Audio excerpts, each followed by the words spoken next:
ఇవ్వడం జరిగింది. అలాగే వికలాంగులకి 3,000 6,000 ఇవ్వడం జరిగింది. దీర్ఘకాల వ్యాధిగ్రస్తులకి 5,000 10,000 ఇవ్వడం జరిగింది. ఇంకా క్లిష్ట క్రానిక్ డిసీజ్ ఉన్న వాళ్ళకి 10,000 15,000 ఇవ్వడం జరిగిందని కూడా ఈ సందర్భంగా తెలియజేస్తూ, అది కూడా ప్రతి ఒక్కరికి 1వ తారీఖున పొద్దున్నే 6 నుండి 8 గంటల లోపల ఇంటికి వచ్చి ప్రతి ఒక్కరి చేతికి ఇవ్వడం జరుగుతుంది. దాంతో పాటుగా రాష్ట్రంలో ఉద్యోగస్తులకు జీతాలు ఎప్పుడు ఇస్తారో తెలియని పరిస్థితి, రిటైర్డ్ ఎంప్లాయీస్ కి పెన్షన్ ఎప్పుడు వస్తుందో రాని పరిస్థితి.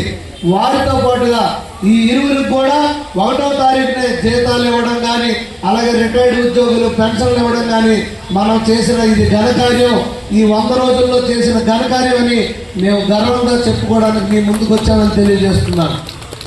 అదే కాకుండా గతంలో మెగా డిఎస్ఎస్ తీస్తానని చెప్పి దగా డిఎస్ చేసి ఉద్యోగస్తులు పొట్టగొట్టి అది పక్కన పెడితే, ఆ రోజు నారా చంద్రబాబు నాయుడు గారు ఇచ్చిన మాట ప్రకారం ఈ రోజు మెగా డిఎస్ తీసి 16,463 ఉద్యోగాలు తీసి మెగా డిఎస్ కి నోటిఫికేషన్ ఇవ్వడం జరిగింది.